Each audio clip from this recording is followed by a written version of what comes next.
Mesdames, Messieurs les journalistes et professionnels des médias, c'est avec un plaisir inégalé que nous vous retrouvons cet après-midi dans le combat que nous menons pour la vérité des urnes afin de démontrer le caractère unique et partisan du processus électoral qui a conduit la gouvernance électorale à désigner Faure Gnassingbé vainqueur provisoire du scrutin du 22 février 2020 au mépris de la volonté populaire exprimée dans les urnes.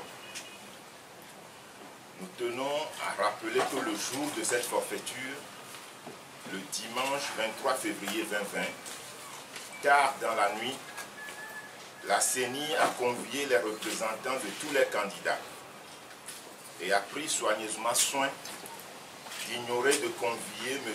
Gérard Djossou, celui du MPDD.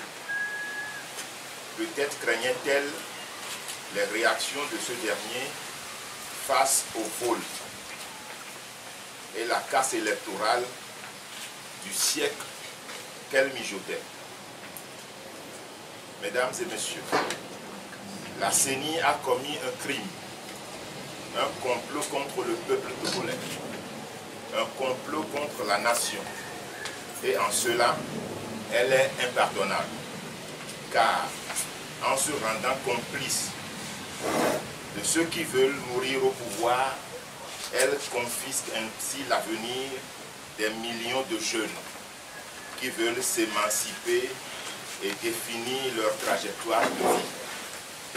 Elle envoie dans le monde des ténèbres des millions de Togolais que les politiques publiques déclinées par le régime sortant confinent en enfer sur le sol de nos aïeux.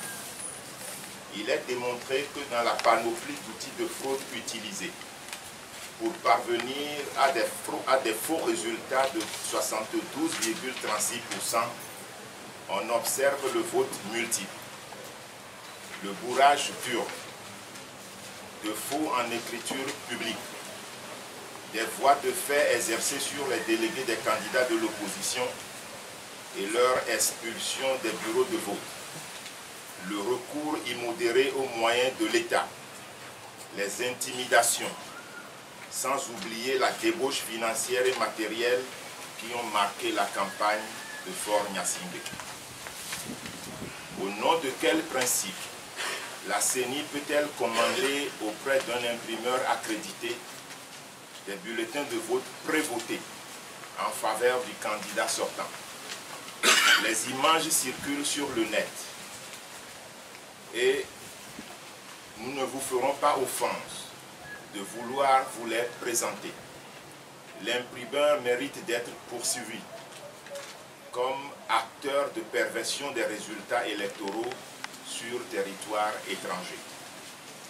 Les détournements des électeurs inscrits au profit du candidat sortant sont légion, sans oublier des attributions de 0 suffrage aux candidats de l'opposition dans plusieurs CRV, une banalité, sans oublier des PV vierges pour l'opposition. Les témoignages qui nous parviennent des profondeurs de notre pays sont effrayants sur la nature des dérives et des irrégularités du scrutin, qui sont proportionnelles à la volonté farouche de ceux qui sont vomis, mais qui veulent se maintenir au pouvoir. Quel idéal de civisme porte ce régime pour l'avenir de la nation, des jeunes, corruption des jeunes, des chefs de village, des cadres d'administration pour pervertir le jeu d'une compétition saine. Et pendant ce temps, les candidats de l'opposition sont privés des moyens légaux de financement que leur confère la loi. C'est au regard de tout ce qui précède que le MPDD exige la publication des résultats bureau de vote par bureau de vote. Nous lançons un appel pressant à la communauté internationale, notamment à la France, l'Allemagne, l'Union européenne, les Nations Unies et le Vatican, afin qu'elles reconnaissent la victoire du candidat de la coalition de Monseigneur Philippe Fanou Cocodro, qui a largement gagné le scrutin du 22 février. Nous remercions les États-Unis d'Amérique, le Parti national panafricain PNP et les nombreux partis politiques dont l'ANC, l'ADI, le PSR, qui ont salué la performance du MPDD. Nous remercions la conférence épiscopale pour sa récente sortie qui exige la vérité des urnes. Togolais debout pour réclamer et exiger ta victoire, claire et sans embarras. Je vous remercie.